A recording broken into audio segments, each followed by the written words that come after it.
With Giannis staying in Milwaukee and the price for Kevin Durant being way too high, looks like our Spurs are back to building to the draft.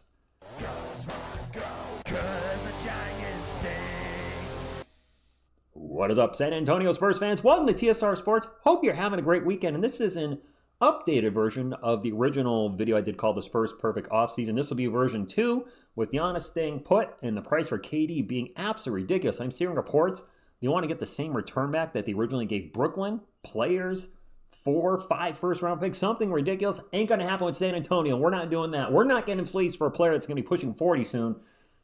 Building to the draft again, so this is my updated perfect offseason. You see Yabusele still in the thumbnail, so spoiler, obviously there, I'm still signing him. But let's get into first, got to redo a refresher, the salary cap. Next season, the salary cap will be $155 million, the luxury tax $188 million, and the Spurs likely to go over the cap but stay under the luxury tax. So in our scenario, we're going to have about $40 million to play with, and the 10 players we have under contract make up about $143 million. There they are over there. Fox, Vassell, Barnes, Johnson, Wemby, Castle, Sohan, Branham. Yes, Branham, Wesley, and Champagnie. They're under contract. They're probably going to be impossible to move. I don't see us buying them out, so they're staying with San Antonio. Let's first start off with the trades I'm going to be doing to set up our offseason. Pick number 38. I don't like it. So I would take pick number 38 in the second round and one of our future swaps, maybe 1 or 2 future second rounders, and move up to the first round. Whatever it takes with the Nets, Magic, whatever. And we're going to move up in the draft that way. We'll say pick number 26. I did try to trade Devin Vassell in my offseason. I know some are like, TSR, why are you so against Devin Vassell? I think we have too much of the same type of player in size with Devin. And quite frankly, I'm going to pull up the thumbnail real quick. If this is our starting lineup next year, if we get Gershon Yabusele, I think it's best for even Devin to maybe be somewhere else. In this lineup, option number 1 is clearly Wemby. Number 2 is Fox. And I got to say, at this point, number 3, probably Stephon Castle.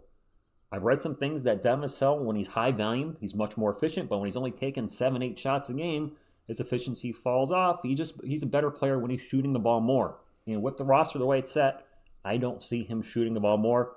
Might be best for the Spurs and him to move on at some point. But for the time being, he's on the roster, trying to trade him with his salary, that $27 million with the CBA, and looking at other teams' needs, etc. I don't have the time to go through 29 other teams and just dig deep into their roster to figure out how a trade will work. So I couldn't figure it out. So at this time, Devin's staying with the team. And quite frankly, trading him right now wouldn't be the best move. His value is a little bit low after last season.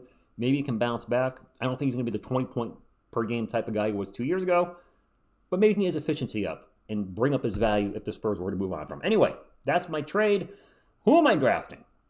And this should be obvious if you've been to the channel before. If you haven't, I'm taking Dylan Harper at number 2. I know some people are concerned about the fit with Castle and Fox. How's that's going to work? Best player available. I'm still taking Harper at 2. Unless some ridiculous trade the Spurs can't refuse comes up, which I don't think it will. So we draft Dylan Harper at 2. He's going to make about $12 million. I'm taking Rasheer Fleming at 14. You guys know I really like this guy. He's going to make about $5 million. And then, because we moved up into the first round, we're taking Wemby's buddy Maxime Reynaud. At 26, he's going to make about $3 million. So there's our 3 draft picks. Yes, we're drafting 3 young guys, but it is what it is. I don't see a big vet trade happening.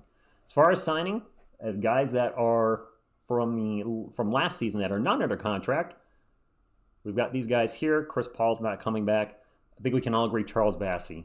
Like him, dude cannot stay healthy. The rest of the guys, Jordan McLaughlin, Bismack Biyombo, thank you so much for your service. You were absolutely fantastic coming off the streets and filling in when needed. But I have room for one spot. I'm bringing a fan favorite back and a guy that brings energy. I'm bringing Mamu back for about $2 million. And then my free agent signing is Gershon Yabusele at $12 million, for hopefully about $12 million for 3 years.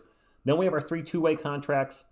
Riley Minix, Harrison Ingram, and I did not forget Juan Nunez, so I'm going to bring Juan Nunez back. That's $2 million each. And just like that, this is why I always talk about the salary cap, guys.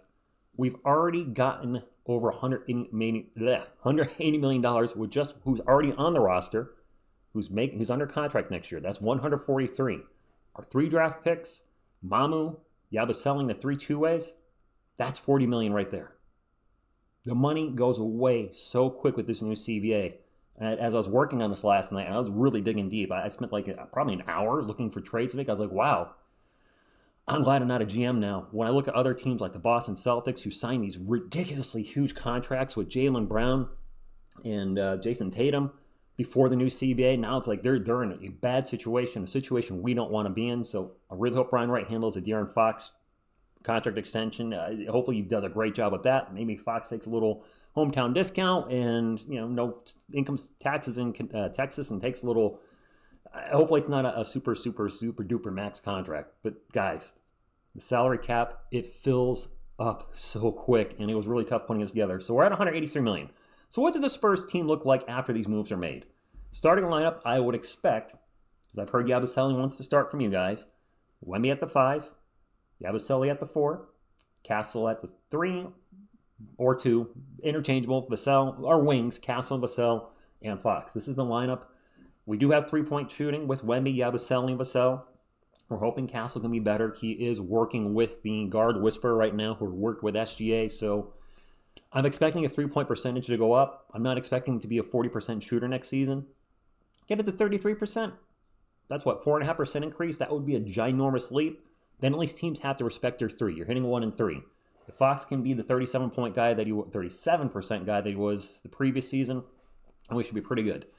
We are going to be lacking a little on size, but what I do like about this lineup is when we're going against a big bruising center, the kind of guy that's just burying his shoulder into Wemby and is knocking him around, we don't have to have Wemby guard him.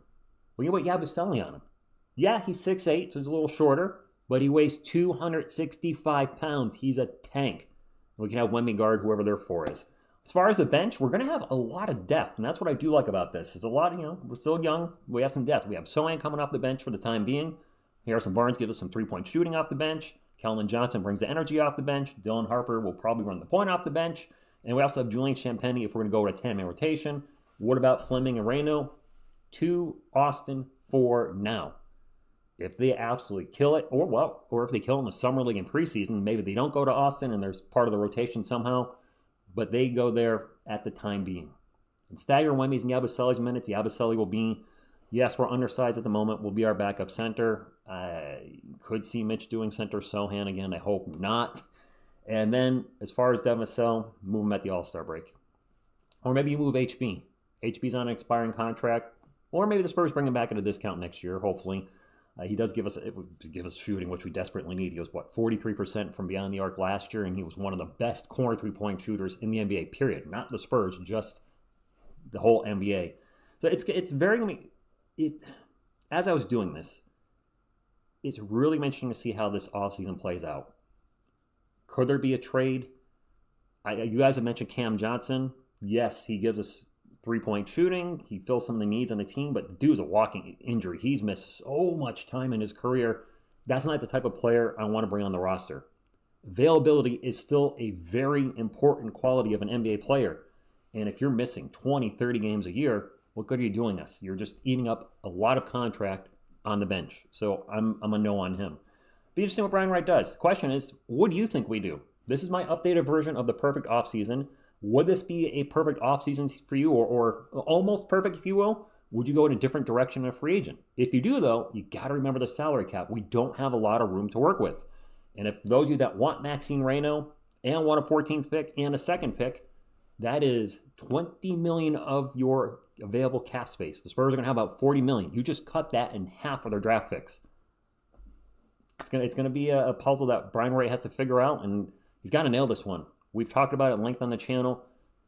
The obvious draft pick, Wemby, of course he nails that. I would have drafted Wemby first overall. You would have drafted Wemby first overall. And you would have drafted first Wemby overall. Stephon Castle was a home run. I don't think every GM out there would have taken him fourth overall. We nailed that one. Back-to-back rookies of the year. But his prior picks, the Primo picks, some don't like the Devin Vassell pick. The 2022 draft, Sohan, Branham, and Wesley. A lot of question marks on that draft. 2 of the guys might not be on the roster next year. Who knows? He's got to nail it this year. I've said it before. I think I said it in the prior version of this. This offseason is really going to shape the direction of this team on whether it's going to be a play-in or playoff team next season or for a lottery team again. That's all I got. Let me know what you would do differently in the perfect offseason compared to this version. I really appreciate your feedback. I always love reading how you guys would assemble the team. Maybe you'll come up with a trade I didn't think of. Be like, TSR, blah, blah, blah, needs a shooting guard. Send Devin there, we'll get this back, and then we're perfect. Love you guys. Thank you. Hit the thumbs up if you like Sports Channel. And as always, go Spurs, go.